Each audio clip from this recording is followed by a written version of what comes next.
नमस्कार, जय जोहार। क्या आप भी गवर्नमेंट एग्जाम्स की तैयारी करना चाहते हैं? क्या आप भी मेमोरी टेक्निक्स और ट्रिक्स के जरिए बहुत ही कम समय में स्मार्ट स्टडी करना चाहते हैं? क्या आप चाहते हैं कि सीजी व्यापम टॉपर आपको पढ़ाए? तो डाउनलोड करिए योगेंद्र साहू क्लासेस ऐप। यहाँ 10 से अधिक गवर्नमेंट एग्जाम्स क्रैक करने वाले और सीजी व्यापम टॉप करने वाले योगेंद्र सर सीजीपीएससी और सीजी व्यापम के अंतर्गत होने वाले सभी एग्जाम्स की तैयारी कराएं। तो डाउनलोड करिए Yogendra Sahu classes app to be the best, learn from the best.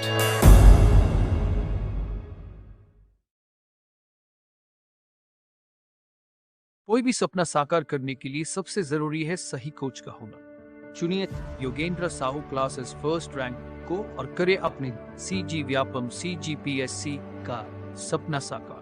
Download the app now.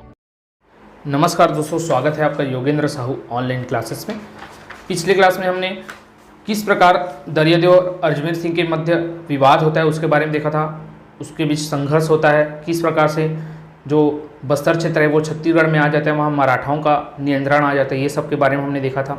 आज हम उसी के चलते आगे देखते हैं और यहाँ फिर आंग्ल मराठा का किस प्रकार से यहाँ प्रभाव रहता है। ये आंग्ल मराठा का प्रभाव क्यों बोल रहे हो सर? अभी तो आप मराठा बोल रहे थे। तो ये इंडियन हिस्ट्री का पार्ट हो जाता है। आप वहाँ जब देखेंगे तो मराठाओं के ऊपर जब ब्रिटिशर्स का नियंत्रण हो जाता है तो मराठा के जो क्षेत्र रहते हैं वहाँ भी तो ब्रिटिशर्स का नियंत्रण होगा कि नहीं होगा? होगा। तो अब मराठा नियंत्रण कहाँ आ गया था? बस्तर क्षेत्र में आ गया था। तो मराठा नियंत्रण बस्तर क्षेत्र में है और इन मराठों पर अंग्रेजी सत्ता का नियंत्रण है, तो अल्टीमेटली बस्तर क्षेत्र में भी अंग्रेजों का होगा कि नहीं होगा? तो उसी रूप से बोला जाता है कि आंग्ल मराठाधीन शासक, मतलब आंग्ल मराठा के नियंत्रण में शासन करने वाले शासक, ठीक इस वजह से बोला जाता है। तो ये इंडियन हिस्ट्री का पार्ट है कि कैसे मराठा को नियंत्रित करने लगे ब्रिटिश सरकार, वो हम उसमें देख लेंगे। ठीक है, अब यहाँ से देखते हैं हम महिपाल देव इसके अंतर्गत शासक आते हैं, जो दरियादेव के बेटे रहते हैं महिपाल देव। ये 1800 से 1842 ईस्वी तक शासन करते हैं। 1800 से 1842 ईस्वी तक शासन करते हैं। इनके शासनकाल में 1824-25 ईस्वी में, कब? 1824-25 ईस्वी में गेंद सिंह के नेतृत्व में परलकोट का विद्रोह हुआ था। किसके नेतृत्व में? गेंद सिंह के नेतृत्व में परलकोट का विद्रोह हुआ था। मैंने पिछले क्लास में ही बताया था कि हमें जनजाति विद्रोह विशेषकर पढ़ना है, बहुत ही इंपॉर्टेंट वो टॉपिक है। उसमें ये आपका परलकोट का विद्रोह भी देखने को मिलेगा। जिस प्रकार वहाँ हलवा विद्रोह देखे थे 1774 में अजमेर सिंह के नेतृत्व में, उसी प्रकार ये परलकोट विद्रोह भी देखेंगे गेंद सिंह के नेतृत्व में। कांकेर क्षेत्र में होता है 1824-25 में। यहाँ पर वहाँ पर भी देखेंगे कि किस शासक के समय होता है, तो महिपाल देव के कारण, महिपाल देव के शासन के समय में होता है। तो वही चीज़ के कारण यहाँ पर ये पढ़ना पड़ रहा है। ये बताया गया है कि 1824-25 ईस्वी में गेंद सिंह के नेतृत्व में परलकोट का विद्रोह होता है। ठीक है, इसको हम जनजाति विद्रोह में और डिटेल से पढ़ेंगे।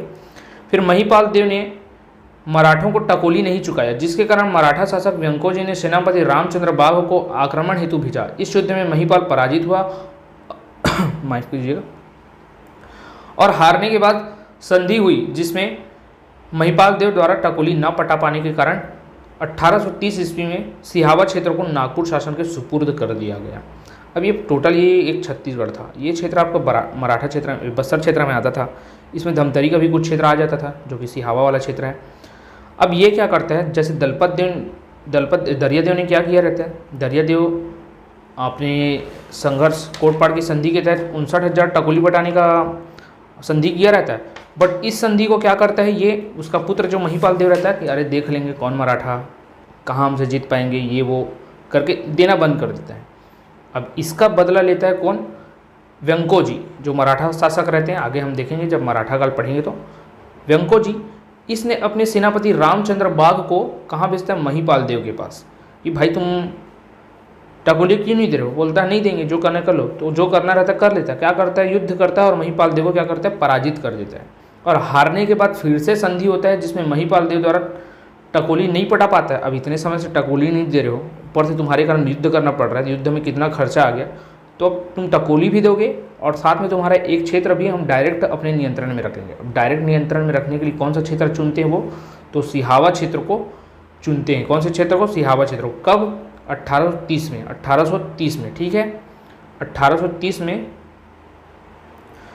सिहावा क्षेत्रों को ये रख लेते हैं अपने नियंत्रण में। ठीक है, अब वो हारने के बाद भी टकोली नहीं पटा रहा होगा या नहीं पटा पा रहा होगा, इसी वजह से रख लिया जाता है। ठीक है, इसको सिहावा क्षेत्रों को तो आपको याद रखना है। अल्टीमेटली सिहावा क्षेत्र महिपाल देव के साथ संधि के कारण ब्रिटिश नियंत्रण, मराठा नियंत्रण में आ जाता है। नागपुर शासन बोल रहा है, नागपुर में कौन शासन करता था?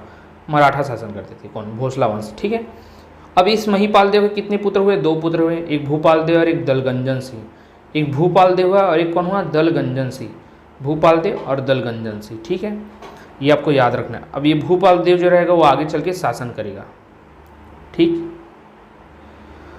तो महिपाल देव के बारे में देखा कैसे ये आंग्ल मराठाधीन शासक को, ये भी मैंने बता दिया। 1824-25 में गेन सिंह के नेतृत्व में इसी के शासनकाल में परलकोट का विद्रोह हो जाता है।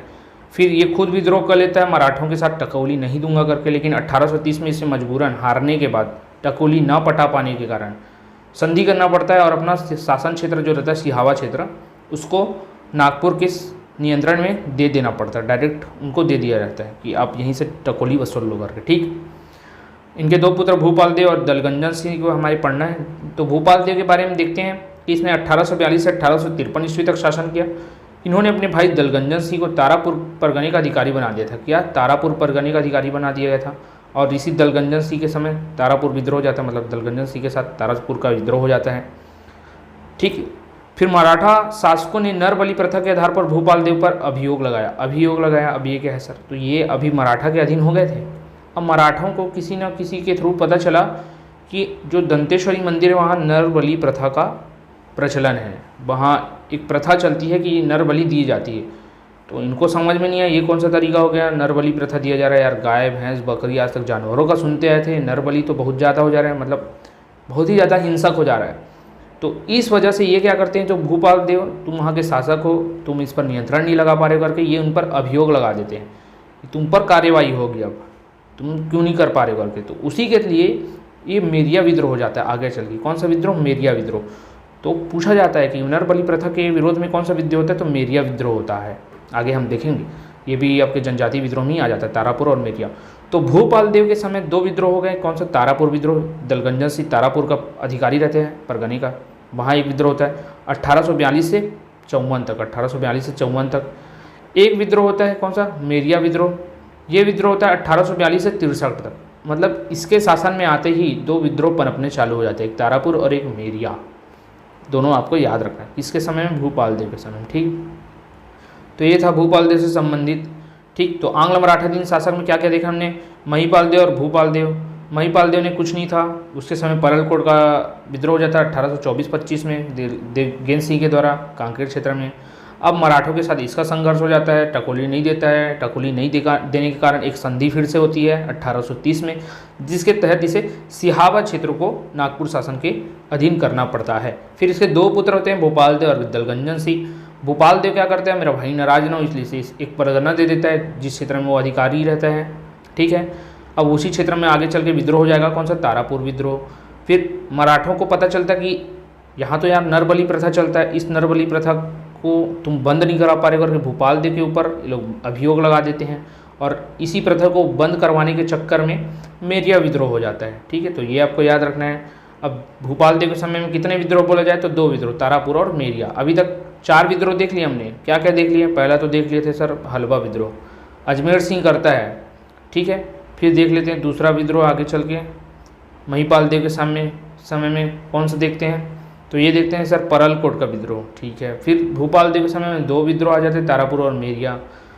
ठीक, तो ये देख लिया हमने। अब दरिया देव के समय में लाइन से नहीं है ना, लेकिन लाइन से सभी शासकों के समय अब विद्रोह होते आ रहे, ये ध्यान में रखना। कैसे ध्यान में रखोगे? अजमेर सिंह जो शासक था उसने अपनी सत्ता को बचाने के लिए ही तो किया था क्या? हलवा विद्रोह। किसके साथ किया था? दरिया देव के साथ किया था।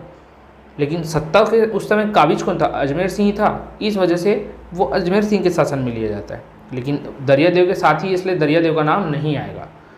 तो अजमेर सिंह हुआ, दरिया देव को छोड़ के महिपाल के समय में परलकोट, फिर भूपाल देव के समय में 2 तारापुर और मेरिया। ये याद रखना। ठीक है, तो इतना था आपके आंग्ल मराठाधीन जो शासक थे वो।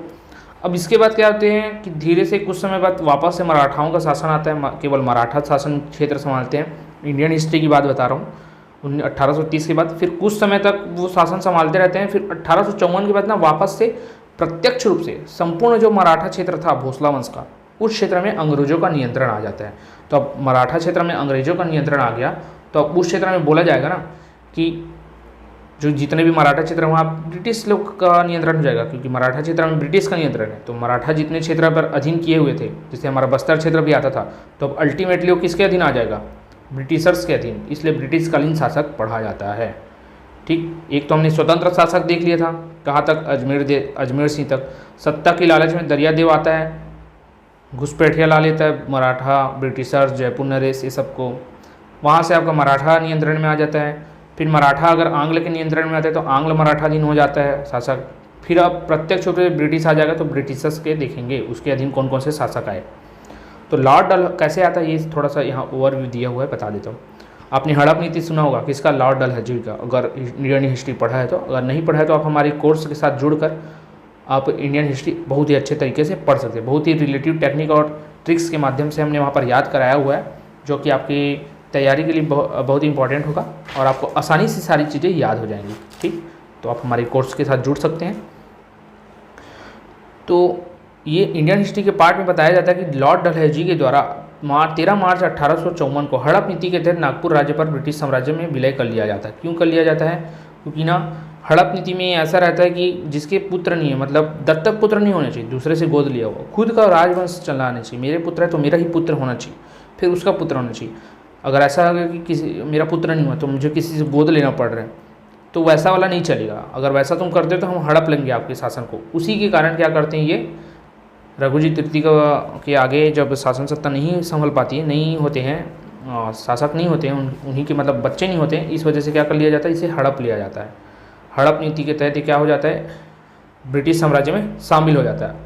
अब बस्तर मराठा के अधीन था, अब मराठा के क्षेत्र को ब्रिटिश में शामिल किया जा रहा है, इसलिए ये जो क्षेत्र है बस्तर क्षेत्र अल्टीमेटली ब्रिटिशर्स के अंतर्गत आ जाते हैं, ब्रिटिश साम्राज्य में आ जाता है। ठीक है, जिससे नागपुर साम्राज्य के अधीन शासित क्षेत्र भी ब्रिटिशर्स के अधीन आ गए, ये भी मैंने बताया। परिणाम स्वरूप संपूर्ण छत्तीसगढ़ भी ब्रिटिश नियंत्रण में आ गया और इस प्रकार बस्तर क्षेत्र प्रशासनिक और राजनीतिक रूप से अंग्रेजों के अधीन आ गया।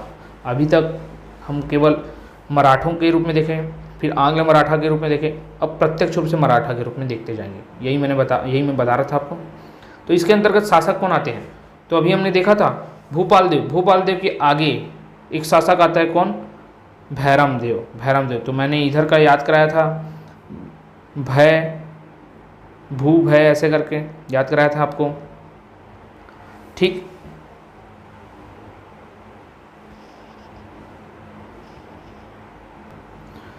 तो इसको याद कराया था मैंने आपको, अगर याद होगा ट्रिक तो। जैसे भूल, भय, रुद्र हुए, प्रफुल्ल, प्रवीर, इस तरीके से। तो भूल भय में भूपाल देव, भूल पढ़ लिए, भय से भैरम देव, आगे रुद्रदेव, आगे रुद्र प्रताप देव, हुए को हटाना है, फिर प्रफुल्ल प्रवीर से प्रफुल्ल कुमार देवी और प्रवीर चंद्र भसदेव अंतिम शासक। इस तरीके से हमने याद किया था। तो उसी में जब भैरम देव को पढ़ेंगे हम तो ये ब्रिटिश के अधीन प्रथम शासक हो जाते हैं काकतीय वंश के। ठीक है, तो भूपाल देव का पुत्र था जो 13 वर्ष की अवस्था में राज सिंहासन पर बैठा। ठीक है, इसके शासनकाल में अंग्रेज अधिकारी चार्ल्स इलियट का 1856 ईस्वी में बस्तर का आगमन होता है। चार्ल्स सी इलियट पूरा नाम रहता है इसका, चार्ल्स सी इलियट। ये कौन था? तो ये अंग्रेज अधिकारी था।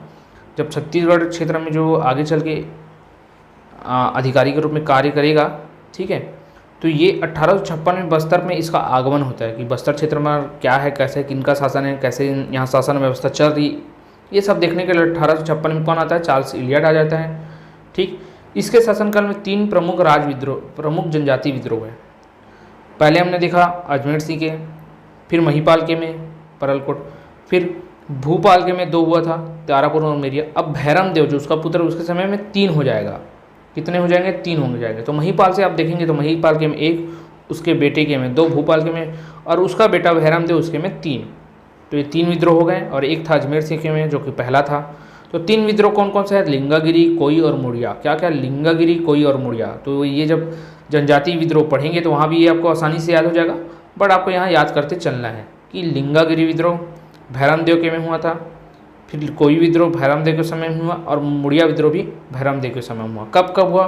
तो 1856 में लिंगागिरी, कोई विद्रोह 1859 में, और 1876 में मुड़िया विद्रोह हुआ। ठीक, तीनों डेट आपको याद रखने हैं।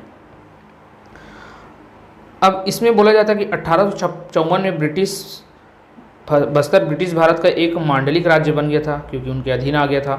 छत्तीसगढ़ संभाग का डिप्टी कमिश्नर चार्ल्स इलियट प्रथम यूरोपी था जो 1856 में बस्तर पर यात्रा पर आया था।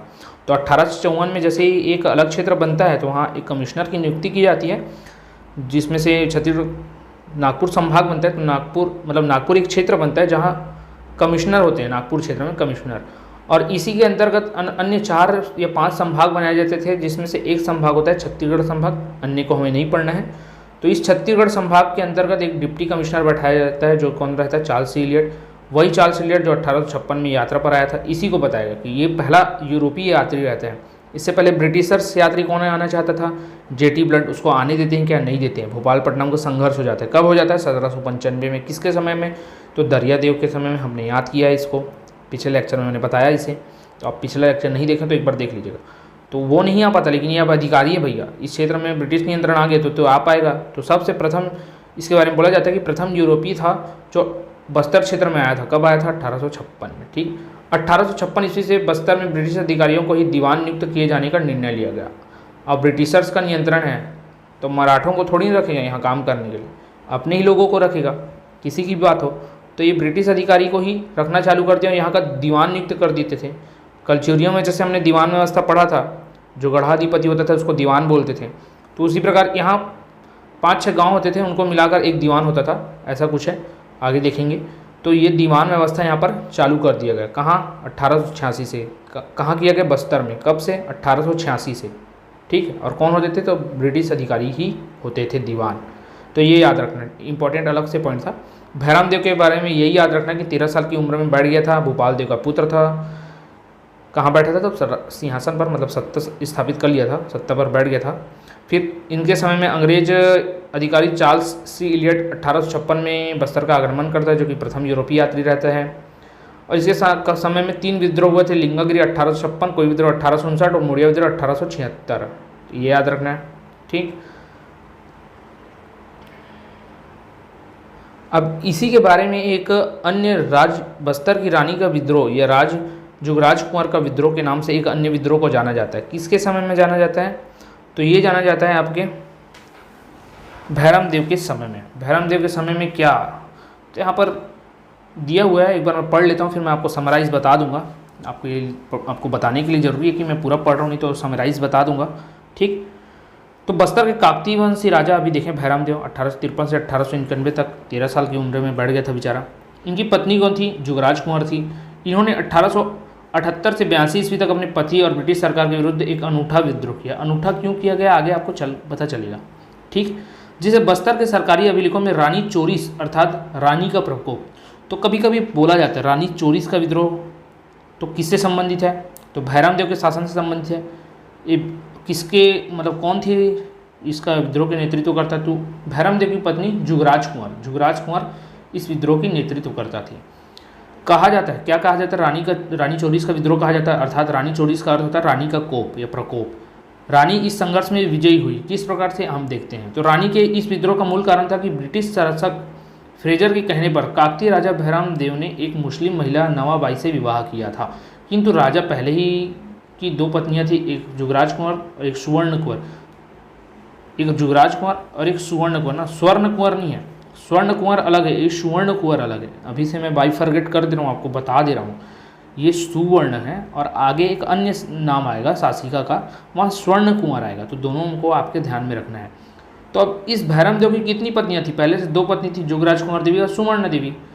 अब इसके रहते भी ब्रिटिश अधिकारी थे, उसके कहने पर आकर क्या करते हैं कि मुस्लिम महिला से भी शादी कर लेता है, जो कि इनको रास नहीं आता। तो जुगराज कुंवर देवी इसी के विरोध में अपना विद्रोह करती है, जिसे जुगराज कुंवर का विद्रोह, बस्तर की रानी का विद्रोह या फिर रानी चोरिस का विद्रोह के नाम से जाना जाता है। अब यह तीसरा विवाह उस युग की प्रचलित परंपरा के खिलाफ एक विधर्मिणी से रचाया गया था। मतलब राजाओं के, शासकों के तो महिलाएं, मतलब माफ़ कीजिएगा, शासकों के तो रानियाँ बहुत होती थी, लेकिन ये कौन सी थी, दूसरे धर्म की थी। भैरम देव हो गया हिंदू, ये हो गई मुस्लिम से शादी किया। इसी के कारण जिसका तीखे तेवर में विरोध जुगराज कुंवर ने किया था। इस विद्रोह में बस्तर की महिलाएं राजा भैरम देव के खिलाफ सड़कों पर उतर गई और उनका नारा था, भैरम देव या तो नवाबाई को छोड़े या अथवा बस्तर की राजगद्दी को छोड़े। ठीक है, अब जाहिर सी बात है, जब जनता आक्रोश में आएगी तो किसी भी शासक को झुकना ही पड़ेगा, और उसी का नतीजा निकलता है कि रानी चोरिस या जुगराज कुंवर का विद्रोह जो है वो सफल हो जाता है और जुगराज कुंवर जीत जाती है, विजयी रहती है। ठीक, क्यों? क्योंकि इसमें जो यहाँ की महिलाएं हैं वो भी इसके विरुद्ध में आ जाती है कि आप उस महिला को छोड़ो, वो विधर्मिणी है, उससे क्यों शादी रचाई, ये वो करके। और उनका कथन क्या था, ये इंपॉर्टेंट है, आपको याद रखना। भैरम देव या तो नवाबाई को छोड़े, नवाबाई कौन, वही मुस्लिम महिला जिससे शादी किया उसने, अथवा बस्तर की राजगद्दी को छोड़े, तो नवाबाई को छोड़ देता होगा, इस प्रकार जीत जाती है। अंततः इस नारी शक्ति के समक्ष ब्रिटिश शासन को झुकना पड़ा और रानी का यह संघर्ष सफल रहा। ठीक है, तो रानी का संघर्ष सफल रहा, ये भी बहुत ही इंपॉर्टेंट चीज़ है, याद रखना है। फिर छत्तीसगढ़ का जनजातीय इतिहास, हीरालाल शुक्ल के पेज 161 से 65 और छत्तीसगढ़ की रियासतें CL शर्मा के पेज नंबर 55 में ये इसका रेफरेंस लिया गया कि ये विजयी रहती हैं, इसका रेफरेंस यहाँ से लिया गया, ये बताया गया। ठीक है, तो समरी यही था, कुछ नहीं था इसमें। बस्तर की रानी, अन्य पहले से 2 रानी थी भैरम देव की, एक जुगराज कुंवर और एक सुवर्ण कुंवर देवी। अब उन दोनों के रहते हैं क्या करते, ब्रिटिश अधिकारी के बातों में आकर एक अन्य मुस्लिम महिला से शादी कर लेता। हिंदू धर्म से करती तो शायद ना हुआ रहता, ये मुस्लिम धर्म वाली से कर लेता, इसलिए से अदर धर्म की, मतलब अदर कास्ट से, अदर रिलीजियस से किए हो तुम शादी, इसलिए क्या करते हैं, संघर्ष करना चालू करते हैं। और इसके सपोर्ट में बस्तर की महिलाएं भी आ जाती है, जिसके कारण भैरम देव को पीछे हटना पड़ता है और उनकी बातों को मानना पड़ता है। बात क्या था, तो उनका कथन था कि भैरम देव या तो नवाबाई को छोड़े या राजगद्दी पर को छोड़ दे, तो वो क्या करते हैं, नवाबाई को छोड़ देते हैं, राजगद्दी को पकड़े रहता है। ठीक, इस प्रकार रानी चोरिस का विद्रोह, जुगराज कुंवर का विद्रोह या बस्तर की रानी का विद्रोह सफल रहता है। ठीक है, ये याद रखना है आपको। तो इतना था अभी आपके ब्रिटिशकालीन शासक में जो भैरम देव आए उसके बारे में मैंने बताया, किस प्रकार क्या आया करके मैंने आपको प्लॉट भी तैयार किया, कैसे आया था, क्या आया था करके। अब इसके बारे में मैंने आपको बताया बहुत ही डिटेल में। ठीक, अगर आपको कोई भी डाउट आता है इस वीडियो में तो आप हमें कमेंट करके ज़रूर बताइएगा। अभी के लिए इतना ही, धन्यवाद।